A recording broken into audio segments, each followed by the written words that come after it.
ಜನರಿಗೆ ಒಂದು ಕೆಟ್ಟ ಕಲ್ಪನೆ ಇದೆ. ನೀರ ಅಂದರೆ ಹುಳಿಯಾಗೆ ಇರುತ್ತೆ, ಸೊ ಕೆಮಿಕಲ್ ಪ್ರೈಸಸಲ್ಲಿ ಇರುತ್ತೆ. ಆ ರೀತಿ ಎಲ್ಲ ಹೋಗ್ಲಾಡಿಸ್ಬೇಕು ಅನ್ನೋ ಒಂದು ಉದ್ದೇಶ. ಜನರಿಗೆ ನೀರನ್ನೇ ಕೊಡಬೇಕು ಅನ್ನೋದು ಇನ್ನೊಂದು ಉದ್ದೇಶ. ಹಾಗೆ ಈ ನೀರ ಕುಡಿಯೋದ್ರಿಂದ ಜನರಿಗೆ ತುಂಬ ಬೆನಿಫಿಟ್ಸ್ ಇದೆ, ಹೆಲ್ತ್ ಬೆನಿಫಿಟ್ಸ್ ಇದೆ. ಕಿಡ್ನಿ ಸ್ಟೋನ್ ಆಗಿದ್ರು ಕಿಡ್ನಿ ಸ್ಟೋನ್ ಹೋಗುತ್ತೆ, ಕ್ಯಾನ್ಸರ್ ರೋಗ ತಡೆಗಟ್ಟುತ್ತೆ, ಸ್ಕಿನ್ ಗ್ಲೋ ಆಗುತ್ತೆ, ಏರ್ ಫಾಲ್ ಕಡಿಮೆ ಆಗುತ್ತೆ. ಹಲವಾರು ಎಲ್ಲ ರೋಗ ನಿರೋಧಕ್ಕೂ ಒಂದು ಒಳ್ಳೆ ಪಾನೀಯ ಅಂತ ಹೇಳ್ಬೋದು ಇದು. ಸೊ ಆಗಿನ ಟೈಮಲ್ಲಿ ಶಿವ ಪಾರ್ವತಿ ಭೂಲೋಕಕ್ಕೆ ಬಂದಾಗ ಇದು ಅವರಿಗೆ ಅಮೃತವಾಗಿ ಕೊಟ್ಟಂಥ ಪಾನೀಯ ಇದು. ಸೊ ಇವಾಗ ಈ ಜನ್ರೇಷನಲ್ಲಿ ಏನಾಗಿದೆ ಅಂದರೆ, ಈ ಇವಾಗೇನು 18ಇಂದ 28 ಏಜ್ವರೆಗೂ ನೀರ ಅಂದರೆ ಒಂದು ಕೆಟ್ಟ ಕಲ್ಪನೆ ಇದೆ. 35-45 ಅವ್ರಿಗೆಲ್ಲ ನಾವೇನು ಹೇಳ್ಬೇಕಾಗಿಲ್ಲ, ಅವ್ರಿಗೆಲ್ಲ ಗೊತ್ತಿದೆ ನೀರ ಅಂದ್ರೆ ಏನು, ಸೇಂದಿ ಅಂದ್ರೆ ಏನು, ಹೆಂಡ ಅಂದ್ರೆ ಏನು ಅಂತ.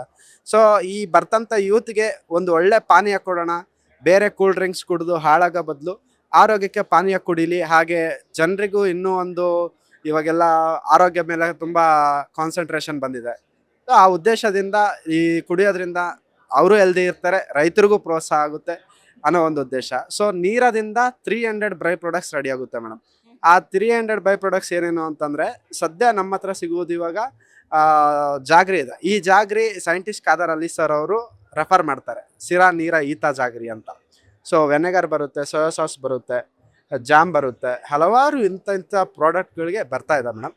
ಅಪ್ಕಮಿಂಗ್ ಡೇಸ್ ಅಲ್ಲೇ ಅದನ್ನು ಸೊ ಮಾಡ್ತೀವಿ. ಈಗ ಈ ಒಂದು ತೆಂಗು ಫಾರ್ಮರ್ಸ್ ಏನಿದ್ದಾರೆ, ಬರೀ ತೆಂಗಿನ ಮರಗಳಲ್ಲಿ ಇದೊಂದು ಎಕ್ಸ್ಟ್ರಾಕ್ಷನ್ ನಡೀತಾ ಅಥವಾ ಅಡಿಕೆ ಮರದಲ್ಲೂ? ಮೇಡಮ್ ಇದು 5 ಮರದಿಂದ ತೆಗಿಬೋದು ಮೇಡಮ್. Okay. ತೆಂಗಿನ ಮರ, ಅಡಿಕೆ ಮರದಲ್ಲಿ ಬರಲ್ಲ, ಹಿತ್ತಾಳೆ ಮರ, ತಾಳೆ ಮರ, ಹಾ. ಈಚಲ್ ಮರ. ಹಾ. ಸೊ ಅಷ್ಟು ಮರಗಳ ಇಲ್ಲದ ಕಾರಣವಾಗಿ ನಾವು ತೆಂಗಿನ ಮರಗೆ ಪ್ರೋತ್ಸಾಹಿಸ್ತಿದೀವಿ.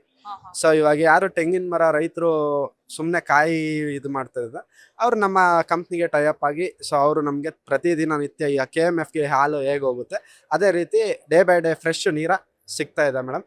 ಥ್ರೂಔಟ್ ಕರ್ನಾಟಕದಲ್ಲಿ ಆಲ್ರೆಡಿ ನಮ್ಮದು ಫ್ರಾಂಚೈಸಿಗಳಿವೆ. ಮಾಡ್ಕೋಬೇಕಾದವರು .in ಅಂತ ಸರ್ಚ್ ಮಾಡಿ, ನೀರಾಸಿಪ್ .in ಅಂತ ಸರ್ಚ್ ಮಾಡಿದ್ರೆ ಸಿಗುತ್ತೆ. Thank Thank you you, thank you so much.